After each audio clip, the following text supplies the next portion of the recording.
नमस्कार दोस्तों, मैं विक्रम सिंह चौहान स्वागत करता हूं आपका अपने YouTube channel GK with Vikram Singh Chauhan पर। राजस्थान इतिहास, मेवाड़ राज्य का इतिहास और हमारा चैप्टर जो चल रहा था महाराणा प्रताप।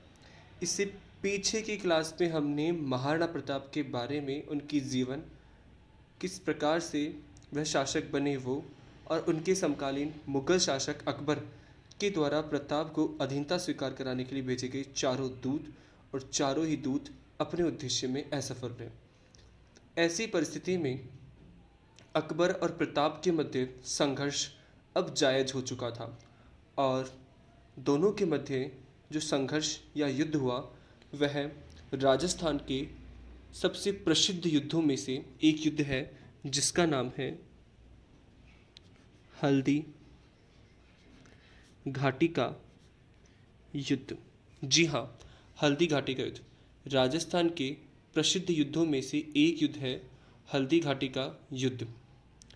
हल्दी घाटी के युद्ध के बारे में दो तिथियां हैं। हल्दी घाटी का युद्ध हुआ 18 जून 1576।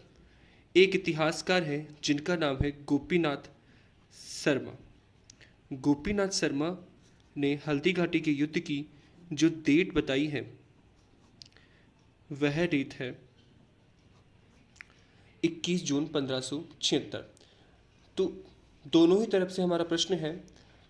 अधिकांश इतिहासकार इस बात पे सहमत है कि यह युद्ध 18 जून 1576 को हुआ, लेकिन गोपीनाथ शर्मा के अनुसार इस युद्ध की तिथि 21 जून 1576। तो जब आपको नाम लेके पूछा जाए तो 21 जून 1576। हल्दी घाटी। हल्दी घाटी का मैदान राजस्थान के राजसमंद जिले में खमनोर में बनास नदी के किनारे है। हल्दी घाटी का मैदान राजस्थान में खमनोर, राजसमंद, बनास नदी के किनारे है। ठीक है, जिसे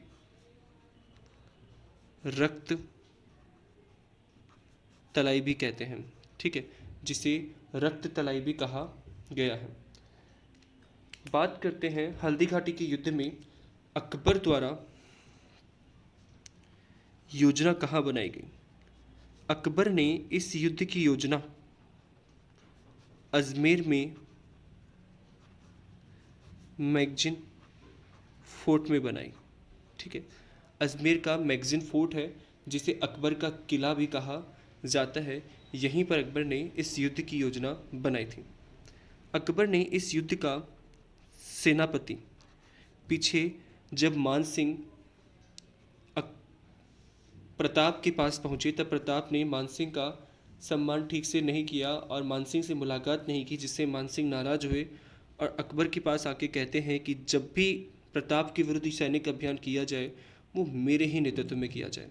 तो इस युद्ध के सेनापति जो बने वह बने मिर्जा राजा मानसिंह, और इनके प्रमुख सहयोगी थे इस युद्ध में आसफ खां। ठीक है, मानसिंह के नेतृत्व में पहली बार जो युद्ध लड़ा गया वह हल्दी घाटी का युद्ध था। इससे पहले मानसिंह अकबर के साथ कई सैनिक अभियानों में भाग ले चुके थे, लेकिन इनके नेतृत्व में लड़ा गया पहला युद्ध कौन सा था? हल्दी घाटी का युद्ध। ठीक, और आगे की बात मैं करूं तो मानसिंह ने अपनी सैनिक छावनी मानसिंह ने अपनी सैनिक छावनी जिस गांव में लगाई उस गांव का नाम था मोलेला गांव। ठीक है, मोलेला गांव में अपनी सैनिक छावनी लगाई जो राजसमंद में था। इस युद्ध में अकबर की तरफ इस युद्ध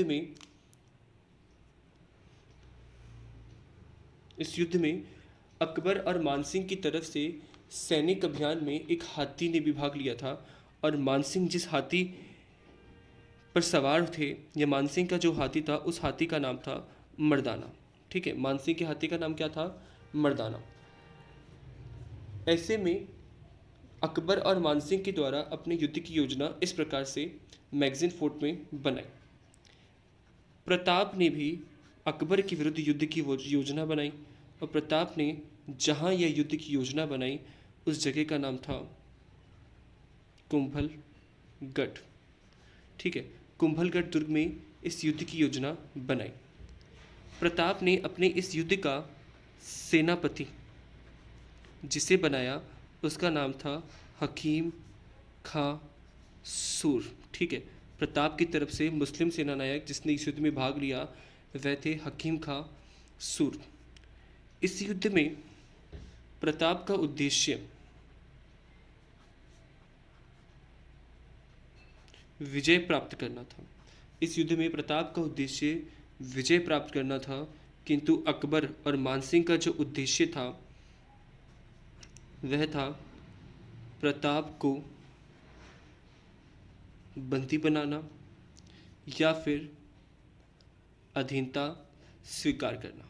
ठीक है, प्रताप को बंदी बनाना या अधीनता स्वीकार करना, किंतु यहाँ प्रताप ने अपने युद्ध का जो उद्देश्य लिया वह था विजय प्राप्त करना। नेक्स्ट इसके आगे की बात, प्रताप ने अपनी सैनिक छावनी जहाँ डाली वह स्थान था लूसिंग गांव। ठीक है, आप कंपेयर करके पढ़ सकते हो। मानसिंह ने अपनी सैनिक छावनी मोलेला गांव में डाली, प्रताप ने लोहसिंह गांव में डाली। मानसिंह अकबर ने योजना मैगजीन फोर्ट में बनाई, प्रताप ने कुंभलगढ़ फोर्ट में बनाई। प्रताप का उद्देश्य विजय प्राप्त करना, उनका उद्देश्य बंदी बनाना या अधीनता स्वीकार कराना। जहां मानसिंह की तरफ से जो हाथी युद्ध में भाग लेता है उसका नाम था मर्दाना, और प्रताप की तरफ से जो हाथी भाग लेता है उसका नाम है राम प्रसाद, जिसका आगे जाकर के अकबर ने नाम पीर प्रसाद रख दिया। और इस युद्ध में प्रताप का घोड़ा चेतक भी शामिल था। तो इसे हाथी घोड़े इनका भी एक महत्वपूर्ण योगदान है। नाम पूछे जाते हैं कि प्रताप की घोड़े का नाम क्या था, चेतक, प्रताप के हाथी का नाम, अकबर के हाथी का नाम, इस प्रकार से। इस तरह से युद्ध की पूर्ण योजना बनकर के तैयार हो गई। अब दोनों की सेनाएं, प्रताप और मानसिंह दोनों की सेनाएं 18 जून 1576 को हल्दी घाटी के मैदान में पहुंच गई। कौन से मैदान में पहुंच गई? हल्दी घाटी के मैदान में पहुंच गई। एक तरफ सेना मानसिंह की और एक तरफ सेना प्रताप की। ठीक है, मानसिंह की सेना के अग्रभाग का नेतृत्व, ठीक है, ये अग्रभाग है, अग्रभाग जिसे हरावल कहते हैं। ठीक है, मानसिंह की सेना के अग्रभाग का नेतृत्व मानसिंह ने किया। ठीक है, मानसिंह की सेना के अग्रभाग का नेतृत्व मानसिंह ने किया। ठीक है, पीछे इस तरह से सेना, और एक सेना का होता है पीछे का भाग, एक सेना का पीछे का भाग, पीछे से निगरानी करना। और मानसिंह की सेना के पीछे के भाग का नेतृत्व किया था आसफ खान ने। यहाँ पीछे के भाग को कहते हैं चंदावल। ठीक है, अग्रभाग को हरावल और पीछे के भाग को चंदावल। आप युद्ध की व्यू रचना देखना इस नोटबुक में कि किस प्रकार से युद्ध हुआ और कैसे सेनाएं आपस में हल्दी घाटी के मैदान में थी। तो मानसिंह की सेना के अग्रभाग का नेतृत्व मानसिंह ने किया, जिसे हरावल कहते हैं। पीछे के भाग को चंदावल कहते हैं, इसका नेतृत्व आसफ खान ने। और बीच में हथियारों से सुसज्जित सेना। मैदान में अपोजिट पक्ष में जिसकी सेना थी वह था प्रताप। प्रताप की सेना में भी अग्रभाग था। ठीक है, अग्रभाग को वही कहा जाता है हरावल। और प्रताप की सेना के अग्रभाग का नेतृत्व जिसने किया वह इस युद्ध का सेनापति है, जिसका नाम है हकीम खां सूर। ठीक है, सेनापति हमेशा युद्ध के नेतृत्व करेगा और वह आगे रहेगा।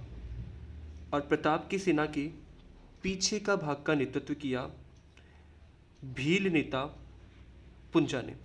ठीक है, पीछे के भाग को चंदावल कहते हैं और पीछे के भाग का नेतृत्व किया भील नेता पुंजा ने। और इन दोनों के बीच में थी प्रताप की सेना, और बीच में युद्ध को नेतृत्व दे रहे थे वह थे महाराणा प्रताप। तो इस तरह से युद्ध का मैदान सामने, युद्ध के मैदान में दोनों सेनाएं आमने सामने आ गई थी। अब युद्ध तैयार था और बड़े स्तर पर युद्ध होता है। ठीक है, बड़े स्तर पर क्या होता है? युद्ध। प्रारंभ में प्रताप के पक्ष में युद्ध रहा। ठीक है, प्रारंभ में प्रताप के पक्ष में युद्ध रहता है, किंतु कुछ समय बाद में प्रताप के हाथ से युद्ध निकल जाता है और यह युद्ध मुगलों के पक्ष में आ गया। किसके पक्ष में आ गया? मुगलों के पक्ष में। ठीक है, जिसका कुछ कारण है, मैं आपको कारणों का जिक्र करता हूँ, एक स्टोरी के माध्यम से समझाता हूँ। जब प्रताप को लगा कि वह इस युद्ध में विजय के नज़दीक हैं और प्रताप की सेना, राजपूत सेना, मुगल सेना, इस मुगल सेना में मुस्लिम सेना के साथ साथ राजपूत भी थे, क्योंकि मानसिंह राजपूत थे, राजपूत युद्ध का नेतृत्व कर रहे थे, तो दोनों ही पक्षों में राजपूत थे। जब प्रताप को लगा कि अब प्रताप की सेना या उनकी सेना का पक्ष मजबूत है और मुगल सेना का पक्ष कमज़ोर हो गया है, तो प्रताप अपनी सेना को चीरते हुए इस 20 वाले हिस्से से निकल करके आगे पहुंच जाते हैं और आगे पहुंचकर मानसिंह के समीप पहुंचते हैं। ठीक है, मानसिंह के समीप पहुंचे कौन? प्रताप। प्रताप इस युद्ध में मानसिंह को मारने की पूर्ण योजना बना के रखे हुए थे। प्रताप आगे पहुंचते हैं, अपने घोड़े चेतक को इशारा करते हैं। चेतक ने, मानसिंह इस समय जिस हाथी पे सवार है उसका नाम है मर्दाना। प्रताप ने अपने घोड़े चेतक को इशारा किया और चेतक ने मर्दाना की सूंड पर पैर रख करके प्रताप को मानसिंह के बराबर कर दिया। घोड़े की ऊंचाई थोड़ी नीचे और हाथी की ऊंचाई थोड़ी अधिक होती है, तो इस वजह से दोनों में समानता नहीं थी, लेकिन चेतक ने उस समानता को रख दिया और प्रताप ने अपने भाले से मानसिंह के ऊपर प्रहार किया, किंतु मानसिंह इस प्रहार से बच गए और वापस उतरते समय घोड़े के पैर में कील लग गई। ठीक है, युद्ध में हाथियों को औजारों से सजाया जाता है, ऐसे में घोड़ा घायल हो गया और प्रताप इस युद्ध में गिर गए। इतना ही मौका मिलता है, ऐसे में मुगल सेना ने प्रताप को इस युद्ध में चारों ओर से घेर लिया। चारों ओर से घेरने के बाद में इस दृश्य को देख लिया था झाला बीदा ने। ठीक है, झाला बीदा ने और एक व्यक्ति, झाला बीदा ने इस दृश्य को देख लिया और प्रताप को इस मैदान से या इस स्थान से बाहर निकाला। तो प्रताप को इस क्षेत्र से बाहर निकालने का कार्य किसने किया था? झाला बीदा ने। ऐसा करने पर यह युद्ध प्रताप के हाथ से निकल गया। एक कारण तो यह हुआ, प्रताप की उत्सुकता। दूसरा एक कारण और है, एक व्यक्ति है मुगल सेना में जिसका नाम है मिहत्तर खां। जब प्रताप की सेना मुगल सेना पर टूट रही थी, मुगल सेना तितर बितर होकर के भाग रही थी, ऐसी परिस्थिति में मुगल सेना को पुनः एकत्रित कैसे किया जाए? तो मिहत्तर खां ने कहा कि अकबर स्वयं इस युद्ध में आ रहा है। ठीक है, अकबर स्वयं इस युद्ध में आ रहा है। अकबर के आने की झूठी खबर जिस व्यक्ति ने फैलाई उसका नाम था मिहत्तर खां। ऐसे में भागती हुई सेना में जोश उत्पन्न हो गया और वह पूरी जोश के साथ दुश्मन सेना यानी कि प्रताप की सेना पर टूट पड़ी। ठीक है, युद्ध प्रताप के हाथ से जाता रहा और इस युद्ध में मुगल सेना ने प्रताप की सेना पर भारी पड़ गई। दूसरे ही पक्ष में मुगल सेना प्रताप की सेना पर क्या पड़ गई? भारी। अब राणा प्रताप इस युद्ध में अपने घोड़े चेतक को लेकर के युद्ध क्षेत्र से बाहर निकल जाते हैं और बाहर निकलकर जिस स्थान पे पहुंचते हैं उस स्थान का नाम है बलीचा, जहां पर चेतक की मृत्यु हो गई और यहीं पर चेतक की समाधि बनी है। बलीचा नामक स्थान पर ही चेतक की क्या बनी हुई है? समाधि बनी हुई है। प्रताप के बाद इस युद्ध का नेतृत्व झाला बीदा ने संभाला, जो कि वीर गति को प्राप्त हो गए। ठीक है, झालाबीदा ने संभाला, जो कि वीर गति को प्राप्त हो गए। प्रताप बलीचा से कोल्यारी नामक स्थान पर पहुंचे। ठीक है, यहाँ से वह कुंभलगढ़ दुर्ग आ गए। यहाँ से वह कुंभलगढ़ दुर्ग आ गए। ठीक है, इसके बाद मुगल सेना ने गोगुंदा पर अधिकार कर लिया। मुगल सेना ने युद्ध के मैदान में गोगुंदा, जो कि खमनोर के पास वाला क्षेत्र था, तो मुगल सेना ने गोगुंदा पर अधिकार किया। मान सिंह युद्ध समाप्ति के बाद अकबर से मिलने पहुंचे, किंतु अकबर ने मानसिंह से मिलने से इनकार कर दिया तथा अकबर ने मानसिंह की कुछ समय के लिए ड्यूटी बंद कर दी। यहाँ ड्यूटी से तात्पर्य है दरबार में आने की अनुमति बंद कर दी, क्योंकि अकबर मानसिंह से नाराज़ थे, क्योंकि मानसिंह ने अकबर के दो उद्देश्य, प्रताप को बंदी बनाना, अधीनता स्वीकार करना, दोनों में से किसी उद्देश्य की पूर्ति नहीं की थी, जिससे अकबर मानसिंह से नाराज़ थे। युद्ध के परिणाम की बात करते हैं। इस युद्ध का क्या परिणाम हुआ? देखो, इसके लिए दो मत है। एक मत तो निकलता है निर्णायक, यह युद्ध अनिर्णायक रहा। पीछे अगर आपने विस्तार से इसे सुना है तो आप समझ गए होंगे कि ना तो इस युद्ध में प्रताप की विजय हुई, ना मानसिंह की विजय हुई। ना प्रताप का कोई उद्देश्य पूरा हुआ, ना मानसिंह का कोई उद्देश्य पूरा हुआ। मतलब दोनों ही तरफ से किसी का कोई उद्देश्य पूरा नहीं हुआ, इसलिए इसे अनिर्णायक युद्ध कहा। किंतु अब जाकर के आधुनिक इतिहासकारों ने इस युद्ध को निर्णायक कह दिया है। यह युद्ध कैसा है? निर्णायक। ठीक है, निर्णायक ये है कि इसमें मानसिंह का उद्देश्य तो या मानसिंह या अकबर का उद्देश्य सफल नहीं हुआ, किंतु इस युद्ध में प्रताप का उद्देश्य सफल हो गया। प्रताप का उद्देश्य ये था कि अपने आप को अधीनता स्वीकार नहीं कराने से बचाना और बंदी बनाए जाने से बचाना। दोनों ही उद्देश्य में प्रताप सफल हुए, इसीलिए इस युद्ध में प्रताप की विजय मानी गई और मानसिंह की पराजय।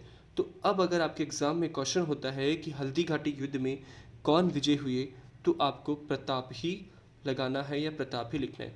ठीक है, प्रताप इस युद्ध में विजय रहे। मुगल चित्तौड़ पर पहले ही अधिकार कर चुके थे, गोकुंदा पर अधिकार कर लिया, कुंभलगढ़ पर अधिकार करना चाहते थे, लेकिन वो इसमें सफल नहीं रहे। ऐसे में प्रताप मुगलों से अपना संघर्ष जारी रखते हैं, और जो संघर्ष जिस माध्यम से किया जाता है वह माध्यम है छापामार युद्ध प्रणाली। ठीक है, छापामार युद्ध प्रणाली से प्रताप अपना संघर्ष मुगलों के विरुद्ध जारी रखते हैं। ठीक है, छापामार क्या होता है? छापामार ये होता है कि आमने सामने युद्ध ना करके पहाड़ी क्षेत्र से दुश्मन सेना पर आक्रमण करना, वही छापामार युद्ध होता है। नेक्स्ट बात करें अपन, पीछे अपन ने बात की थी अकबर के प्रताप को समझाने के लिए भेजे गए 4 दूत। अब अपन बात करते हैं अकबर के द्वारा प्रताप के विरुद्ध भेजे गए सैनिक अभियान। अकबर के द्वारा प्रताप के विरुद्ध भेजे गए सैनिक अभियान। ठीक है, तो एक सैनिक अभियान अपन देख चुके हैं जिसका नाम है हल्दी घाटी का युद्ध। ठीक है, जो 1576 में भेजा गया। 1576 में युद्ध हुआ, हल्दी घाटी का युद्ध। नेक्स्ट है 1576 में ही, ठीक है, अक्टूबर 1576 में ही दूसरा सैनिक अभियान मानसिंह भगवंत दास के द्वारा भेजा गया। ठीक है, और गोगुंदा पर आक्रमण किया गया। ठीक है, गोगुंदा पर आक्रमण किया गया और गोगुंदा पर अधिकार कर लिया गया। ठीक है, दूसरा सैनिक अभियान अक्टूबर 1576 मानसिंह और भगवंत दास के नेतृत्व में भेजा गया। गोगुंदा पर आक्रमण कर गोगुंदा पर अधिकार कर लिया। अकबर ने अपने प्रतिनिधि को गोगुंदा का सूबेदार बनाया। ठीक है, और जिस व्यक्ति को गोगुंदा का सूबेदार बनाया था उसका नाम था मुजाहिद बेग। ठीक है, गोगुंदा पर अधिकार के बाद अकबर ने मुजाहिद बेग को गोगुंदा का सूबेदार बनाया, किंतु मेवाड़ी सेना ने मुजाहिद खां को मार दिया और पुनः गोगुंदा पर अधिकार कर लिया। ठीक है, पुनः गोगुंदा पर क्या कर लिया? अधिकार। आप बात को समझना। 1576 हल्दीघाटी युद्ध, दूसरा सैनिक अभियान अक्टूबर 1576 मानसिंह भगवंत दास ने गोगुंदा पर अधिकार किया। अकबर ने मुजाहिद खां को वहाँ का सूबेदार बनाया और मानसिंह भगवंत दास अकबर यहाँ से चले गए। इसके बाद मेवाड़ी सेना ने गोगुंदा पर आक्रमण करके मुजाहिद खां को मार दिया और गोगुंदा एक बार पुनः किसके अधिकार में आ गया? मेवाड़ी शासकों के अधिकार में आ गया। ठीक है, इसके बाद एक व्यक्ति है जिसका नाम है शाहबाज खां। ठीक है, शाहबाज खां के लिए जो प्रश्न रहता है कि शाहबाज खां ने मेवाड़ पर कितनी बार आक्रमण किया या शाहबाज खां के नेतृत्व में कितने सैनिक अभियान भेजे गए, तो आंसर है 3 सैनिक अभियान या 3 बार शाहबाज खां ने मेवाड़ पर आक्रमण किया। इसका प्रथम आक्रमण अक्टूबर 1577, दूसरा आक्रमण दिसंबर 1578 और तीसरा आक्रमण नवंबर 1579। तो ऐसे करके 3 बार सैनिक अभियान शाहबाज खां के नेतृत्व में भेजे गए या शाहबाज खां ने 3 बार मेवाड़ पर आक्रमण किया। ठीक है, पहला आक्रमण कुंभलगढ़ दुर्ग। शाहबाज खां ने पहला आक्रमण कुंभलगढ़ दुर्ग पे किया। ठीक है, ऐसे में शाहबाज खां ने यहाँ पर, ठीक है, इस समय उदय सिंह सोनगरा कुंभलगढ़ दुर्ग की जिम्मेदारी अपने पास लिए हुए थे। तो शाहबाज खां ने कुंभलगढ़ दुर्ग पर आक्रमण कर उदय सिंह सोनगरा को पराजित कर दिया और कुंभलगढ़ दुर्ग पर अधिकार कर लिया। ठीक है, मुगलों का 1577 में कुंभलगढ़ दुर्ग पर अधिकार हो गया और जिसने मुगलों के लिए कुंभलगढ़ दुर्ग पर अधिकार किया था उस व्यक्ति का नाम था शाहबाज खां। ठीक है, नेक्स्ट है 1578। कुंभलगढ़ पर अधिकार करने के बाद अब शाहबाज खां महाराणा प्रताप को पराजित करना चाहता था। अतः शाहबाज खां ने महाराणा प्रताप को पराजित करने के लिए जंगल और पहाड़ों पर प्रताप की खोज जारी रखी, किंतु वह प्रताप को पराजित करने में क्या रहे? असफल। पीछे मैं लिख चुका हूँ कि प्रताप ने छापामार युद्ध प्रणाली के द्वारा मुगलों के साथ संघर्ष जारी रखा। ठीक है, नेक्स्ट 1579 में शाहबाज खां ने मेवाड़ पर तीसरा अभियान किया। उद्देश्य प्रताप को पराजित करना या बंदी बनाना या उसे मारना। ठीक है, जंगलों और पहाड़ों में शाहबाज खां प्रताप के विरुद्ध सैनिक अभियान करता है, लेकिन शाहबाज खां को प्रताप के विरुद्ध सफलता नहीं मिलती है। इन 3 आक्रमणों के बाद या 3 सैनिक अभियानों के बाद शाहबाज खां पुनः आगरा लौट जाता है। शाहबाज खां पुनः आगरा लौट जाता है। नेक्स्ट सैनिक अभियान जो है अब्दुल रहीम खाने खाना के नेतृत्व में। नेक्स्ट सैनिक अभियान एक व्यक्ति हैं जिनका नाम है अब्दुल रहीम खाने खाना। ये वही रहीम दास जी हैं। ठीक है, मैं नाम लिखता हूँ इनका, अब्दुल रहीम खान ए खाना। ठीक है, रहीम, जिन्होंने रहीम के नाम से दोहे लिखे हैं, ये वही रहीम है। तो नेक्स्ट सैनिक अभियान अब्दुल रहीम खाने खाना के अभियान में अब्दुल रहीम खाना के नेतृत्व में 1580 में हुआ। ठीक है, यहाँ रहीम ने अपना जो सैनिक शिविर है वो शेरपुर गांव में लगाया। यहाँ प्रताप के पुत्र अमर सिंह ने रहीम को पराजित किया और उनके परिवार को बंदी बना लिया। रहीम को पराजित किया और उनके परिवार को बंदी बना लिया, किंतु बाद में प्रताप के कहने पर अमर सिंह ने उनके परिवार को मुक्त कर दिया। ठीक है, तो नेक्स्ट सैनिक अभियान अब्दुल रहीम खाना के नेतृत्व में किया गया, जहां रहीम को अमर सिंह ने पराजित किया और प्रताप को कहने पर रहीम के परिवार को मुक्त कर दिया गया। नेक्स्ट बात करूं मैं, वह युद्ध है दिवेर का युद्ध। दिवेर का युद्ध अक्टूबर 1582 में हुआ। दिवेर का युद्ध अक्टूबर 1582 में हुआ। एक व्यक्ति हैं जिनका नाम है कर्नल जेम्स टॉड। ये व्यक्ति फिर आ चुका है और कर्नल जेम्स टॉड ने दिवेर के युद्ध को नाम दिया है मेवाड़ का मैराथन। दिवेर के युद्ध को क्या नाम दिया है? मेवाड़ का मैराथन। दिवेर एक स्थान है जो मुगलों की सैनिक चौकी है। दिवेर मुगलों की सैनिक चौकी थी जिस पर मुगलों का अधिकार था। ठीक है, मुगलों ने बहुत सारी सैनिक चौकियां बनाई थी जिससे वे मेवाड़ पर निगरानी या नज़र रख सके। ऐसे में अमर सिंह ने मेवाड़ी सेना के साथ मिलकर के दिवेर पर आक्रमण किया। ठीक है, आक्रमण करने वाले कौन हैं? अमर सिंह हैं। अमर सिंह ने अपनी सेना के साथ दिवेर पर आक्रमण किया। इस समय दिवेर का संरक्षक सुल्तान खां था। इस समय दिवेर का संरक्षक सुल्तान खां था। अमर सिंह ने सुल्तान खां को मार दिया और दिवेर पर अधिकार कर लिया। तो इस दिवेर के युद्ध में महाराणा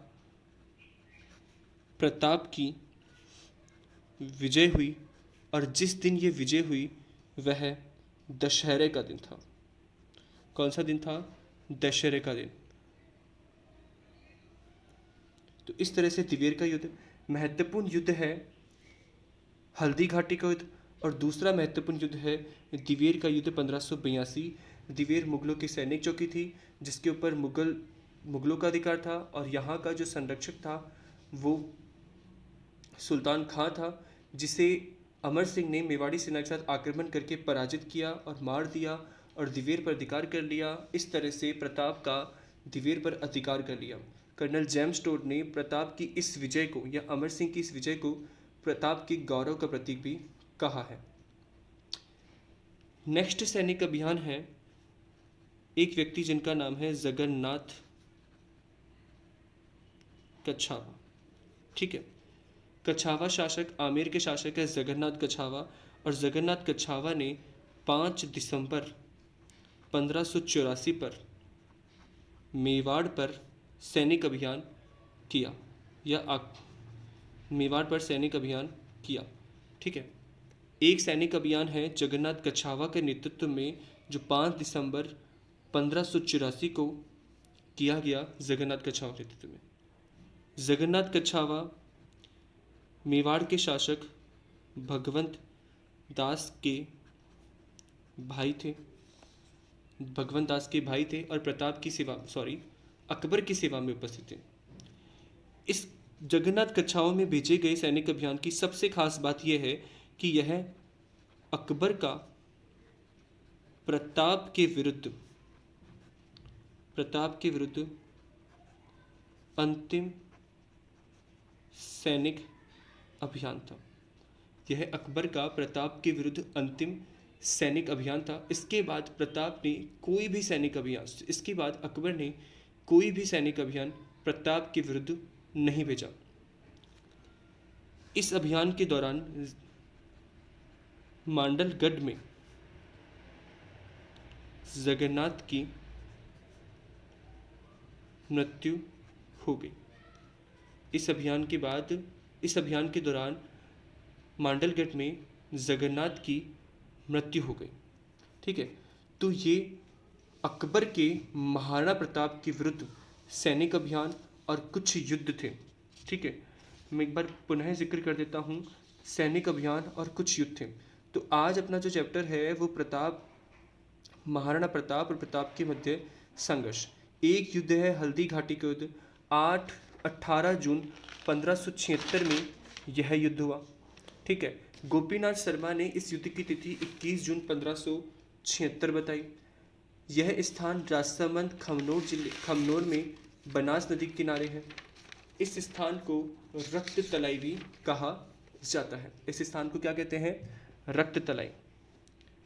इससे संबंधित एक बात और है, रक्त तलाई भी कहते हैं। ठीक है, एक प्रमुख बात, चलो मैं लास्ट में आगे जिक्र करता हूँ उसका। अकबर ने इस युद्ध की योजना मैगजीन फोर्ट में बनाई। सेनापति मिर्जा राजा मानसिंह और आसफ खां को रखा। उद्देश्य प्रताप को बंदी बनाना या अधीनता स्वीकार करना।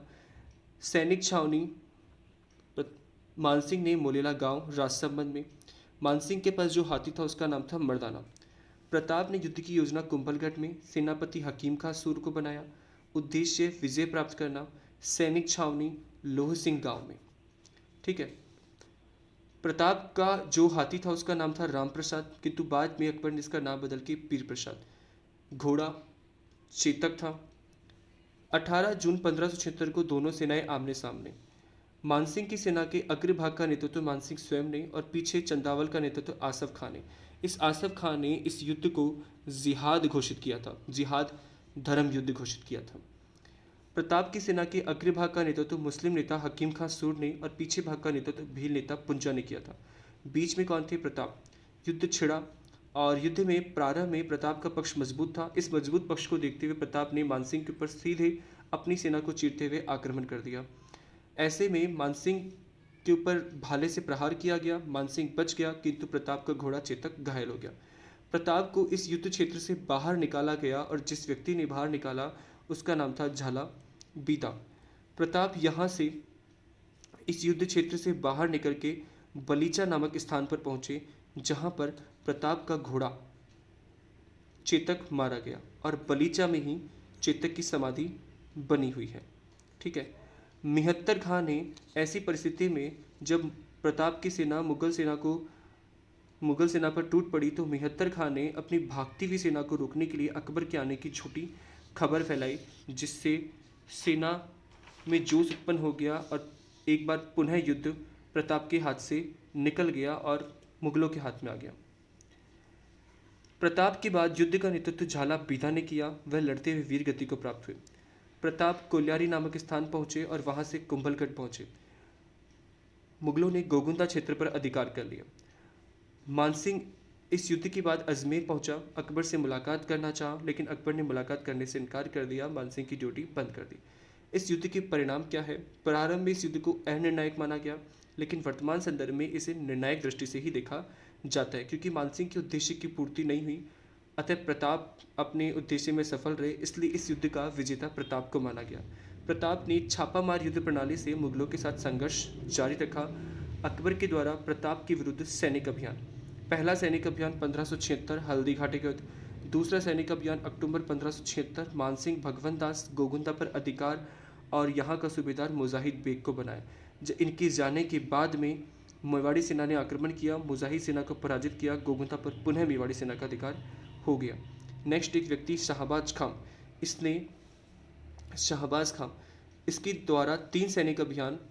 इसके द्वारा मेवाड़ पर 3 सैनिक अभियान 3 बार आक्रमण किया गया। पहला अक्टूबर 1577 कुंभलगढ़ दुर्ग पर अधिकार किया, उदय सिंह सोनगरा को पराजित किया। प्रताप कुंभलगढ़ से चले गए। दूसरा सैनिक अभियान दिसंबर 1578 में प्रताप का पीछा किया जंगलोर पहाड़ों में, लेकिन पकड़ने में असफल। तीसरा नवंबर 1579 में प्रताप को पकड़ने में असफल। तो शाहबाज खां के नेतृत्व में कितने सैनिक अभियान भेजे गए थे? 3 भेजे गए थे और वह बाद में आगरा लौटाया। अब्दुल रहीम खाने खाना के नेतृत्व में 1580 में भेजा गया, जिसमें प्रताप के पुत्र अमर सिंह ने रहीम को पराजित कर उनके परिवार को बंदी बना लिया, किंतु प्रताप के कहने पर परिवार को मुक्त कर दिया। दिवेर का युद्ध अक्टूबर 1580 में कर्नल जेम्स टोड ने इसे मेवाड़ का मैराथन कहा है। यह युद्ध अमर सिंह के द्वारा दिवेर पर आक्रमण किया गया और इस समय दिवेर का जो संरक्षक था वह सुल्तान खां था। अमर सिंह और सुल्तान खां के मध्य युद्ध हुआ। सुल्तान खां इस युद्ध में मारा गया और महाराणा प्रताप अमर सिंह की विजय हुई। जिस दिन यह विजय हुई वह दशहरे का दिन था। अकबर ने प्रताप के विरुद्ध अपना जो अंतिम सैनिक अभियान था वह जगन्नाथ कछावा के नेतृत्व में भेजा। इंपॉर्टेंट है, अपना सैनिक अभियान जगन्नाथ कछावा के नेतृत्व में 5 दिसंबर 1584 में भेजा। इस सैनिक ये भगवंत दास के भाई थे और इस सैनिक अभियान के दौरान जगन्नाथ कछावा की मृत्यु हो गई थी। ठीक है, अब एक छोटी सी बात रह गई, हल्दी घाटी को लेकर के कुछ मत हैं। ठीक है, हल्दी घाटी के युद्ध को मेवाड़ की थर्मोपल्ली, ठीक है, हल्दी घाटी का एक नाम है गोगुंदा का युद्ध और हल्दी घाटी का एक नाम है खमनोर का युद्ध। हल्दी घाटी को 3 नाम दिए गए, मेवाड़ की थर्मोपल्ली, गोगुंदा का युद्ध और खमनोर का। मेवाड़ की थर्मोपल्ली जो नाम दिया है वह व्यक्ति हैं कर्नल जेम्स टॉड। ठीक है, जैसे दिवेर को इन्होंने मेवाड़ का मैराथन कहा, उसी प्रकार हल्दी घाटी के युद्ध को मेवाड़ की थर्मोपल्ली कहा। ठीक है, यूनान से संबंधित है थर्मोपल्ली। ठीक है, यूनानी भाषा संबंधित है, युद्ध है थर्मोपल्ली और मैराथन। तो स्पार्टा, एथेंस ऐसे करके उन राज्यों के मध्य जो युद्ध हुए थे उसी के आधार पर कर्नल जेम्स टॉड ने इसे मेवाड़ की थर्मोपल्ली कहा। गोगुंदा का युद्ध कहने वाले हैं बदायूनी। ठीक है, मुगलों के समय, अकबर के समय एक इतिहासकार हुए जिनका नाम था बदायूनी। बदायूनी ने अपनी पुस्तक मुंतखब उत तवारीख, ठीक है, पुस्तक का नाम याद रखना चाहो तो रख सकते हो। बदायूनी ने अपनी पुस्तक मुंतखब उत तवारीख में इस युद्ध को गोगुंदा का युद्ध कहा था। ठीक है, तो इस युद्ध में बदायूनी उपस्थित था और आंखों देखा हाल लिखा था। कैसा हाल लिखा था? आंखों देखा। कि कौन सा इतिहासकार हल्दी घाटी के युद्ध में मुगलों की तरफ से उपस्थित था, तो वह थे बदायूनी। खमनोर का युद्ध, अबुल फजल, अकबर के 9 रत्नों में से शामिल एक अबुल फजल, जिसने अपनी पुस्तक आईने अकबरी में इस युद्ध को खमनोर का युद्ध कहा। ठीक है, तो तीनों ही पॉइंट आप याद रखने हैं। मेवाड़ की थर्मोपल्ली कहने वाले कर्नल जेम्स टॉड है। बदायूनी अपनी पुस्तक मुंतखब उत तवारीख में इस युद्ध का आंखों देखा वर्णन करता है क्योंकि युद्ध में उपस्थित था और इसे गोगुंदा का युद्ध कहा, और अबुल फजल ने इसे खमनोर का युद्ध। ये आपके सामने प्रताप के संदर्भ में कुछ बातें, उनके द्वारा कुछ किए गए युद्ध और अकबर के द्वारा भेजे गए सैनिक अभियानों का वर्णन था। इसके आगे की क्लास में प्रताप का सांस्कृतिक योगदान, प्रताप की मृत्यु और प्रताप के बाद में मेवाड़। अगर आपको वीडियो पसंद आया हो तो इसे लाइक कीजिए, शेयर कीजिए और सब्सक्राइब कीजिए। ज़्यादा से ज़्यादा इसे आगे तक लोगों तक पहुंचाइए। धन्यवाद, मिलते हैं हम अगली क्लास में।